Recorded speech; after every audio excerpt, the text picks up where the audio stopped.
ஆப்பிரிக்க கண்டத்தில் பரவியுள்ள எம்பாக்ஸ் எனப்படும் குரங்கம்மை நோய் உலகளாவிய பொது சுகாதார அவசர நிலையாக அறிவிக்கப்பட்டுள்ளது. அந்நோயை உலக சுகாதார நிறுவனம் சுகாதார அவசர நிலையாக அறிவிப்பது ஈராண்டுகளில் இது இரண்டாவது முறையாகும். முன்பு மங்கி பாக்ஸ் என அழைக்கப்பட்ட இந்நோய் முதலில் ஆப்பிரிக்காவின் கொங்கோ ஜனநாயக குடியரசில் பரவி இதுவரை 450 பேரின் உயிரை குடித்திருக்கிறது. தற்போது மத்திய மற்றும் கிழக்கு ஆப்பிரிக்க நாடுகளுக்கும் அது வேகமாக பரவி வருவது அறிவியலாளர்களை கவலையடைய செய்திருக்கிறது.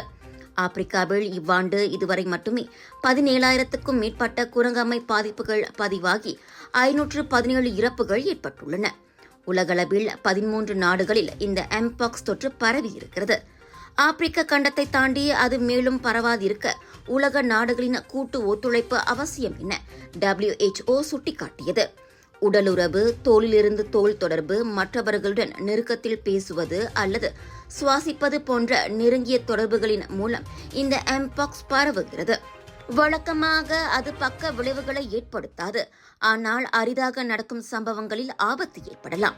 குரங்கம்மை ஏற்பட்டவர்களுக்கு காய்ச்சல் காணும், அதோடு உடலில் சீழ் பிடித்த புண்களும் உருவாகும் என்பது குறிப்பிடத்தக்கது.